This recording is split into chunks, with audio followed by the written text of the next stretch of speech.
L'origine du Mako, Wame et Ko, qui signifie en langue Wassi, partager la terre, se confond avec l'histoire plus large de Kome.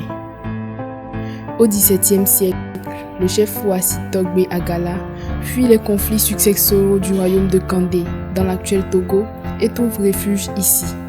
Il choisit ce milieu marécageux pour sa sécurité naturelle et y établit 3 noyaux, Djakote, Sivame et Tove, disposés en triangle, formant un écrin protecteur.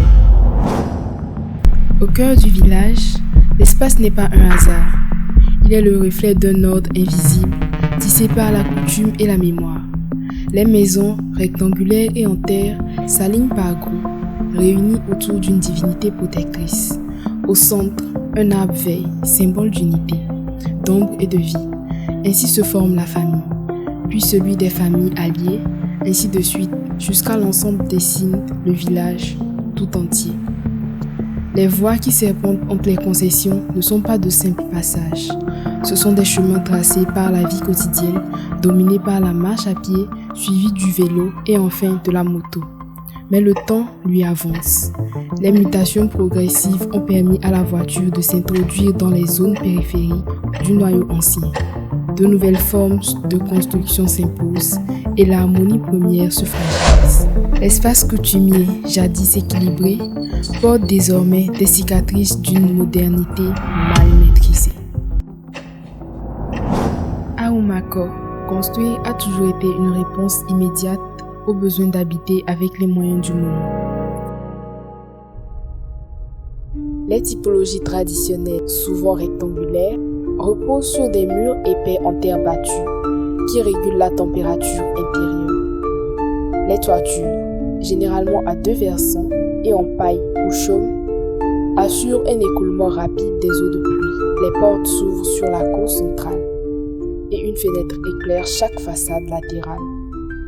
Une organisation simple mais fonctionnelle. Depuis la période coloniale, puis plus intensément depuis les années 1980, l'introduction du ciment et de la tôle a entraîné des transformations. Les façades sont fréquemment enduites au ciment pour limiter l'érosion. Mais ce nouvel enduit se décolle parfois, faute de préparation ou d'entretien. Les toitures en tôle ont remplacé le chaume sur de nombreuses maisons.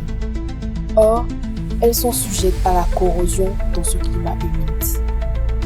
Pour contrer l'affaissement et l'érosion des fondations, les habitants ont renforcé les assises par la mise en place d'un perron ou d'un muret de 40 à 60 cm en parpaing, comblé de sable et recouvert d'un dallage cimenté. Une solution pratique qui montre toutefois des signes d'usure dans le temps. On observe donc une architecture hybride, des savoir-faire locaux et des matériaux naturels d'un côté, des adaptations modernes de l'autre. Un équilibre fragile entre tradition, contrainte environnementale et volonté de durabilité. Alors, nous sommes partis de cette géométrie originelle, le rectangle. 4 chambres tournées vers la divinité, 4 regards, 4 directions, un centre partagé.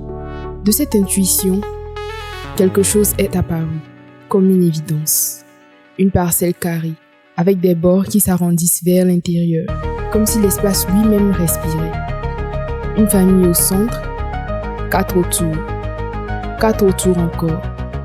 Et soudain, une collectivité entière se forme, presque naturellement.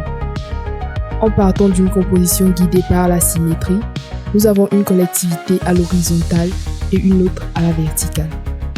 Et lorsque toutes ces collectivités se rejoignent, l'unité apparaît. L'unité villageoise, basée sur un principe de 4, 4, 4, 4. La voiture ne pénètre pas à l'intérieur du site. Elle s'arrête ici, au parking public à l'entrée. À partir de ce seuil, tout change. Le bruit du moteur disparaît. Et c'est le pas humain qui reprend toute sa place. Les axes de 8 mètres sont là. Pour les urgences, les piétons, les vélos. Rien de plus. Mais à l'intérieur des unités, aucune voie n'est tracée. Rien d'imposé. Les habitants créeront leur propre chemin. Les chemins du désir.